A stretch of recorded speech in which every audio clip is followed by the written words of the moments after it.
আসসালামু আলাইকুম, welcome back to my channel. আমি ফারহানা ইয়াসমিন রুমি আমার ব্লগটি শুরু করছি আজ শনিবার সকাল 8:30 থেকে। আমার ব্লগটিতে সবসময় থাকে রান্নাবান্না রেসিপি এবং কোথায় আমি কি করছি, কোথায় যাচ্ছি, তারপরে সকাল বিকেলের খাবারের যে রান্নাবান্না সেগুলোই আমার চ্যানেলে থাকবে আছে। আর আমি এখন আসলে একটু বিজি আছি, কারণ না হয় আমি আমার বাসায় কিভাবে সাজিয়ে রাখি বা কিভাবে পরিষ্কার পরিচ্ছন্ন করি সেগুলো দেখানো হবে ইনশাআল্লাহ সামনে। কারণ এখন অনেক তাড়াহুড়ো করে কাজ করতে হচ্ছে, সব কিছু মিলিয়ে একটু ব্যস্ত আছি। তো আজকে আমার শরীরটা অত বেশি ভালো নেই আসলে। যারা আমার ব্লগটি দেখেন ধারাবাহিকভাবে তাদেরকে অনেক অনেক ধন্যবাদ জানাই। তো তারা তো জানেনই, গত কয়েক দিন বলতে মানে গত 2 মাসই আসলে ঘোরাঘুরি জার্নি বা এই দৌড়াদৌড়ি কাজকর্ম সব কিছু মিলিয়ে অনেক ব্যস্ততা যাচ্ছে। তো যার কারণে তারপরেও আলহামদুলিল্লাহ অনেক ভালো ছিলাম এতদিন, কিন্তু আজকে আসলে শরীরটা ভালো যাচ্ছে না, গলা জ্বলতেছে, মানে সর্দি কাশি টাইপের, তারপর জ্বর জ্বর লাগতেছে। যাই হোক, আজকে তারপর তো কাজ করতে হবে, রান্নাবান্না সহ সবার খেজমত এগুলো তো আমাকেই করতে হবে, এই আর কি। তো আমি এখন রান্না শুরু করলাম সকালেই ভাজি দিয়েই, কারণ ভাজিটা না হলে আমাদের চলে না। আমার ছেলেদের জন্য আছে খাসির মাংস আছে, ওরা ওটা দিয়েও খাবে, আর একটু হয়তো এই ভাজিটাও একটু খাবে, ওদের রুচি মতোই করার চেষ্টা করছি। তা আমি এখানে ভাজি নিয়েছি পাতাকপি, গাজর আর আলুকে আমি আলু এবং গাজর দুটোকে আমি সালাতের মেশিনে বড় যে ছিদ্রগুলো সেগুলোতে ভালো করে ইয়ে করে নিয়েছি, সব করে পাতলা পাতলা করে কুচি করে নিয়েছি। তো এখন আর যেন মানে এটা হচ্ছে পাতাকপির সাথে যেন মিশে, এই জন্য। তো প্রতিদিন তো আসলে এই ভাজিগুলো আমরা সবাই জানি করি, তো তারপরেও আমি কিছু কথা বলার জন্যই রাখা। তো এখন আমি কাঁচামরিচটা দিয়ে দিয়েছি যাতে করে একটু ভালো লাগে। আর এই কাঁচামরিচগুলোতে তেমন একটা ঝাল নেই, নতুনই বাজার থেকে এনেছিল আমার বাবাই। তো এখন আমি এগুলোকে নামিয়ে নিব। আজকে আসলে রুটি বা পরোটা বানাতে ইচ্ছে করছে না, খোলা পিঠাই বানাবো, ভাজি দিয়ে খাবে, আর খাসির মাংস আছে, ওরা জল দিয়ে খাবে কেউ, আর খেজুরের রস তো আছেই। তো আমি ধনিয়া পাতা দিয়ে এখন নামিয়ে নিচ্ছি ভাজিগুলো। তো আজকে দুপুরের জন্য আমি মাছ ভিজিয়েছি, কালকে দেখেছেন আমি ইলিশ মাছ চিংড়ি মাছ এনেছি। তো রাতে তো আর করা হয়নি, এখন আজকের জন্য করব, এই জন্য ইলিশ মাছ ভিজিয়েছি, চিংড়ি মাছ ভিজিয়েছি, আর ফুলকপি শিম আলু দিয়ে একটু রান্না করব সবজি। তো আর চিংড়ি মাছগুলো এখন আমি আমার কুটাকাটি শেষ, মোটামুটি রান্না নাস্তা বানাতে বানাতে না যেন রান্নাটাও হয়ে যায়, সেজন্য একসাথেই বসিয়ে দিয়েছি। তো আমি চিংড়ি মাছগুলোকে সবগুলোকে কুটে ধুয়ে অনেক ইয়ে করে গরম পানি দিয়েও আমি চিংড়ি মাছগুলো হালকা কুসুম গরম পানি দিয়ে ধুয়ে পরিষ্কার করে তো এখন ভাজি করে ভেজে নিলাম। ভেজে এখন পেঁয়াজ কাঁচা মরিচ ধনিয়া পাতা এগুলো দিব আর কি। তো এখন আমি পেঁয়াজ আর টমেটো দিয়ে ভালো করে এগুলোকে ভেজে দিচ্ছি প্রথমে। এগুলো একটু হতে হতে আমি পাশের চুলোয় আমার ছেলে মেজোটা কোচিংয়ে যাবে, ও তো ক্লাস 9-এ উঠেছে, সায়েন্স গ্রুপ নিয়েছে ও। তো যার কারণে ওকে অনেকগুলো কোচিংয়ে দিতে হচ্ছে। হ্যাঁ, কয়েকটা দেওয়া হয়েছে আর বাকিগুলো এখনও আছে। তো এখন কোচিংয়ে যাবে ও একটু পরেই, তো এই জন্য ওকে খাইয়ে দিচ্ছি। বাজিটা হয়েছে, বাজি দিয়ে আর খাসির মাংস একটু দিয়ে আমি ওকে খেতে দিয়েছি। তো এই যে গরম গরম না খেলে খোলা পিঠা ভালো লাগে না, ওদেরকে খোলা থেকে উঠিয়েই দিতে হয়। তো আমি বাজতেছিও, আবার খোলা পিঠা বানাচ্ছি, আবার এই ফাঁকে আবার দুপুরের রান্নাটাও করে নিচ্ছি। তো আবার আমরা দুপুরে আমার আরেকটা বিষয়, গত কয়েকদিন থেকে দেখছেন আমার বাসা নিয়ে একটু পেরেশানি। তো মোটামুটি আলহামদুলিল্লাহ আমি বাসা পেয়েছি, আজকে ফাইনাল করব, সেজন্য দুপুরে আমাদের শিডিউল করা আছে যে বাসা নিচ্ছি। সেই বাসার মালিকের সেক্রেটারি উনি আসবেন আমাদের সাথে ডিড ফাইনাল মানে অ্যাডভান্স টাকা নিয়ে যাবেন, সেই জন্য ডিড টিট করে আসতেছে। তো ওইদিকে আবার যাব, তাড়াহুড়ো করতেছি। উনি 2টায় আসার প্ল্যান করেছে ওনারা। তো রান্নাবান্না শেষ করা, ঘর গুছানো, বুয়া আসবে, কাপড় চোপড় অনেকগুলো, কালকে যেহেতু আমরা ওইদিকে ছিলাম বুয়া এসে ঘুরে গেছে, যার কারণে অনেক কাপড়, শুক্রবারে তো বাচ্চাদের স্কুলের ড্রেস, তারপরে কাপড় চোপড় এমনিতে অনেক কিছু হয়ে যায়, সেগুলো ধোয়া, যেহেতু কালকে ধোয়া হয়নি। তো সব মিলে সব ঘর দুয়ার গুছিয়ে ফিটিয়ে দিব, এই জন্য রান্নাটা শেষ করছি তাড়াহুড়ো করে। তো আমাদের নাস্তা খাওয়া শেষ, এখন আমি সবজিটা বসিয়ে দিচ্ছি। চাটাও হয়ে গেছে, চাটা গরম বসিয়েছি, একটু আগে বানিয়েছি, তো একটু মনে হচ্ছে ঠান্ডা হয়ে যাচ্ছে, এই জন্য বসিয়ে রাখছি চুলার উপরে। তো চাটা খাবো, আসলে গলাটায় খুবই ব্যথা লাগছে, চাটা ভালো লাগবে খেতে। তো আমার চাটা হয়ে গেছে, অনেক সুন্দর কালার।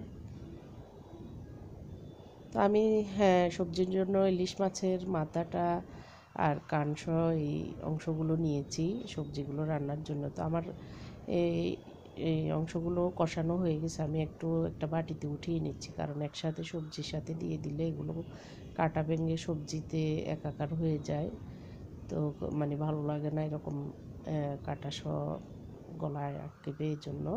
তো আমি এখন ওগুলো উঠিয়ে ওই ঝোলের ভিতরেই আমি সবজিটা দিয়ে দিয়েছি।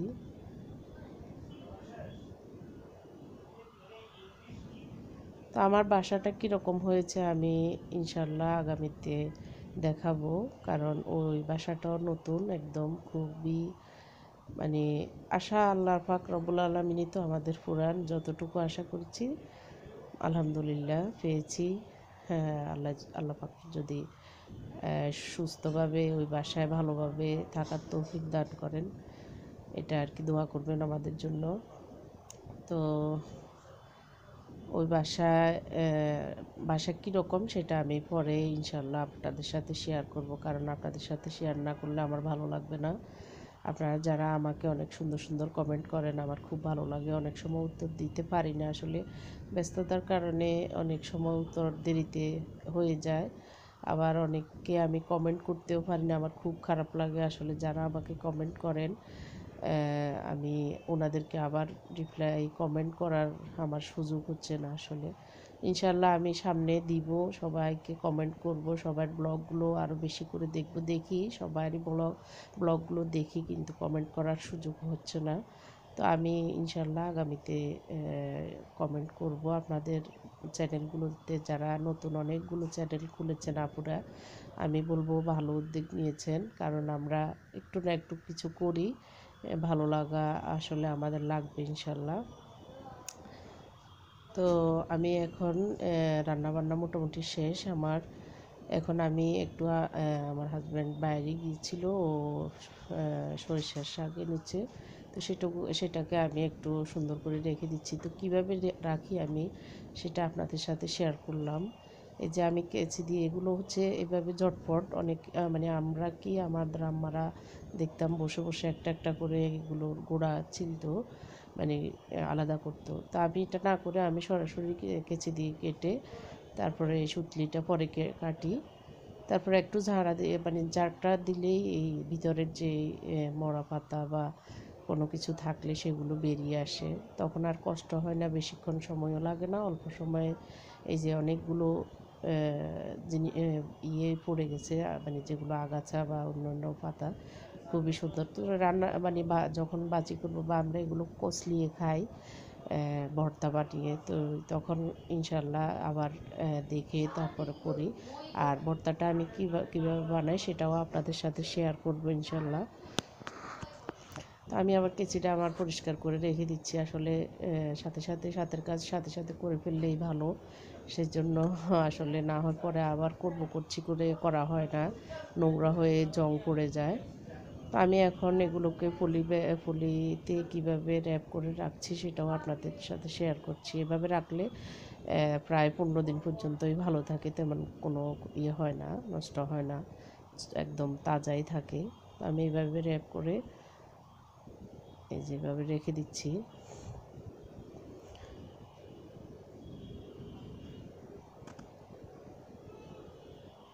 তো আমি দুইটা ভাগে রেখে দিচ্ছি, কারণ একদিনে তো আর সব গুলো খাওয়া হবে না, যেন 2 দিন করে খেতে পারি। তো সেই জন্য আমি দুইটা ভাগেই করে রেখে দিচ্ছি। তো আমার রান্নাবান্না মোটামুটি শেষ। আমি এখন একটু ঘর দুয়ার বুয়ো চলে আসবে একটু পরে, সব কিছু গুছিয়ে আমি এখন একটু পরে গোসল করব। তারপরে তো খাবার দাবারের আয়োজন আছে। আমি ইলিশ মাছগুলো মাখিয়ে রেখেছি, তো এখন সবাই খাবে। আমরা আবার একটু পরে বের হব, বাসায় ওই লোক আসবে, সরি, একটু পরে। তো এখন গরম গরম এগুলো বেছে নিচ্ছি, কারণ ঠান্ডা হয়ে গেলে ইলিশ মাছ খেতে ভালো লাগে না, গরম গরমই মজা। তো এখন টেবিলে বসার আগ মুহূর্ত সব দিয়ে দিয়েছি, বাট মাছটা এখন বেজে উঠিয়ে নিয়ে নিব।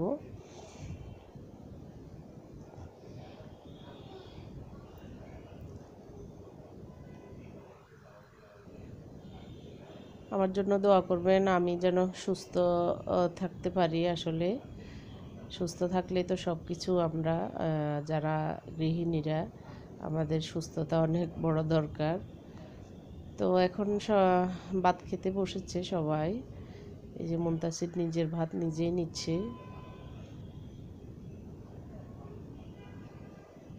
তো সকালের ভাজি চিংড়ি মাছ, ইলিশ মাছ আর সবজি, এটা দিয়ে আজকের খাবার।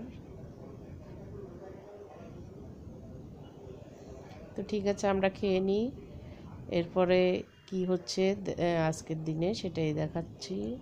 এই যে এখন বিকেল মানে দুপুরের পর আমরা খেয়েই বেরিয়েছি। আমাদের ওই বাসায় আমাদের ডিড ডকুমেন্ট সব হয়ে গেছে।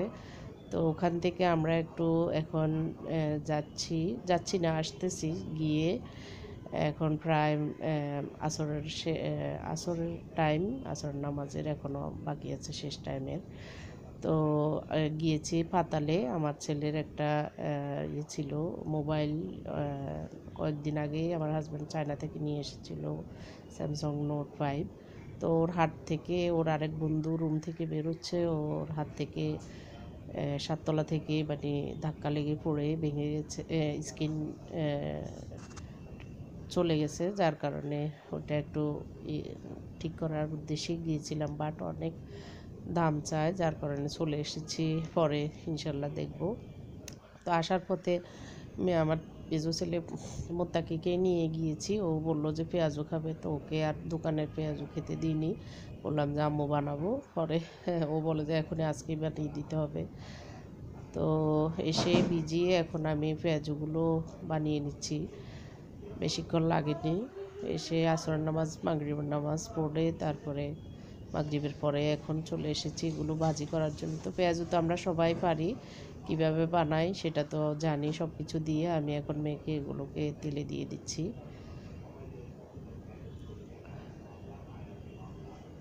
তো আর জানি না আমার ব্লগটি আপনাদের কেমন লেগেছে বা লাগবে।